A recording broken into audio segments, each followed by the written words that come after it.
Green initiative Pakistan के तहत आज एक सेमिनार था जिसमें आर्मी चीफ ने भी एड्रेस किया और प्राइम मिनिस्टर ऑफ पाकिस्तान उन्होंने भी एड्रेस किया। बहुत इंपॉर्टेंट है ये इनिशिएटिव और इसके ऊपर उम्मीद ये बांधी गई है कि आइंदा चंद सालों के अंदर अरबों डॉलर की इन्वेस्टमेंट आएगी। कॉर्पोरेट फार्मिंग और जदीद जो ज़री तरीके हैं काश्तकारी के उनको मुतारफ़ करवाया जाएगा और अरब ममालिक ख़ास तौर पर सऊदी अरब, यूएई और कतर और चाइना से तवक्को की जा रही है कि वो इस शोबे में हिस्सा लेंगे।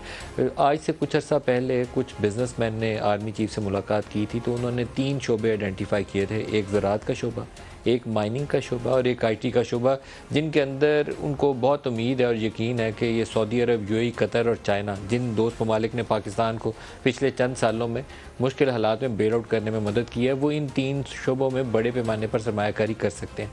एक दुश्वारी जिसके ऊपर मामला हल नहीं होते वो एक तो पाकिस्तान की IMF के साथ रिलेशनशिप है, बड़ी प्रॉब्लमेटिक है, और एक हमारा एक्सटर्नल सेक्टर है जिसके अंदर करंट अकाउंट डेफिसिट इतना ज़्यादा है और रिजर्व इतने कम है कि बेयकीनी रहती है, सरमायाकार आते नहीं। एक और उससे भी बड़ी बेयकीनी ये है कि पाकिस्तान के इन्वेस्टर्स के साथ रिलेशनशिप जो है 25-30 सालों में बड़े अजीबोगरीब नौयत के रहे हैं। हमने IPPs किए तो उसमें मसाइल आ गए, रेकोडिक किया तो उसकी लड़ाई पड़ गई, रेंटल पावर प्रोजेक्ट किए तो उसका कारके का केस चल पड़ा। तो हर एक शोबा जिसमें भी हमने गैर मुल्की सरमायाकार लाने की कोशिश की, आखिर में वो मामला कहीं ना कहीं लड़ाई पे जाके उसका अख्ताम हुआ। और हमारी अदालतें जो थीं वो गलत काम के अंदर, जो इकॉनमी उनकी फोटे नहीं है, उनको मालूम नहीं है इकॉनमी को कैसे हैंडल करना है, तो उसके इकनॉमिक इश्यूज़ को जब भी वो हैंडल करने की कोशिश करेंगे तो कभी तो रेकोडिक की शक्ल में इंटरनेशनल अवार्ड पाकिस्तान के ख़िलाफ़ आ गया, कभी कारके की शक्ल में पाकिस्तान के ख़िलाफ़ आ गया, कभी स्टील मिल्स की प्राइवेटाइजेशन में उन्होंने मुदाखलत की और 300-400 अरब तब से आज तक हम जला चुके हैं, अभी तक हल हमारे सामने नहीं है। इसी तरीके से आर्मी की भी कभी इकनॉमिक मैनेजमेंट उसकी स्ट्रेंथ नहीं है, तो आर्मी को सोच विचार के साथ इसमें आगे आना चाहिए। एक एरिया ऐसा है जहां आर्मी पाकिस्तान को मुश्किल हालात से बचा सकती है। नेचुरल डिज़ास्टर्स में वो बचाते हैं, सैलाबों, तबाहकारियों, ज़लज़ला आ जाए उसमें बचाते हैं, कोरोना आ गया, लोकस्ट का अटैक हो गया उसमें बचाते हैं। एक और एरिया ऐसा है कि जहाँ उनकी ऑर्गेनाइजेशनल स्ट्रेंथ जो है वो मुनज़्ज़म तरीके से काम करते हैं, हेल्प आउट कर सकती है। वो एक लैंड इंफॉर्मेशन मैनेजमेंट सिस्टम उन्होंने लॉन्च किया है, उसके अंदर वो पाकिस्तान को बड़े अच्छे से मदद कर सकते हैं।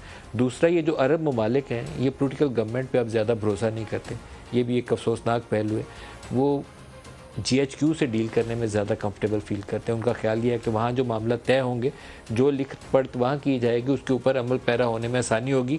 वो माहिदा उसकी ट्रांसलेट करने में इनटू रियलिटी, इम्प्लीमेंटेशन उसकी करने में ज़्यादा यकीनी होगा जिसको GHQ जिसकी ओनरशिप लेगा।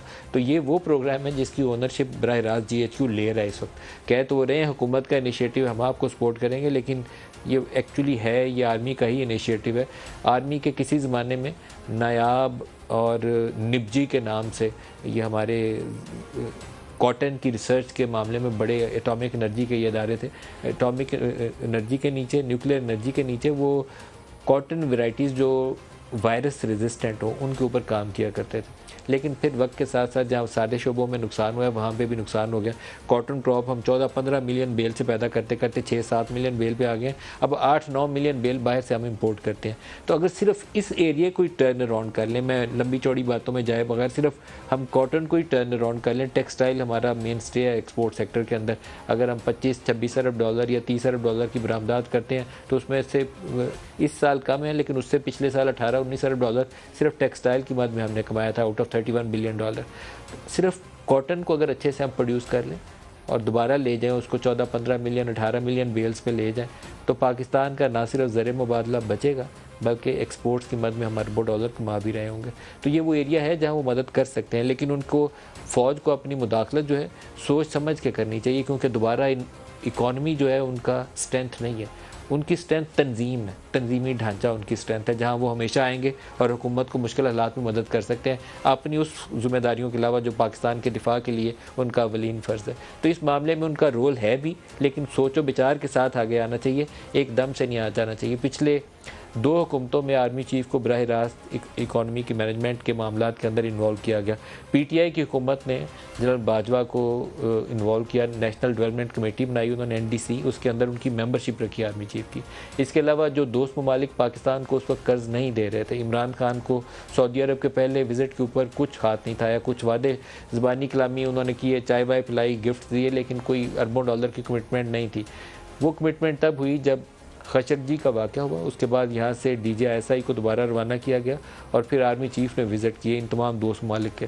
सऊदी अरब ने भी फिर पाकिस्तान को मदद की, चाइना ने भी की, UAE ने भी की और कतर ने भी की। $10 अरब का बेल आउट पैकेज था। अभी भी वैसे ही सूरत हाल है और दोबारा आर्मी चीफ़ का वही वाला रोल है।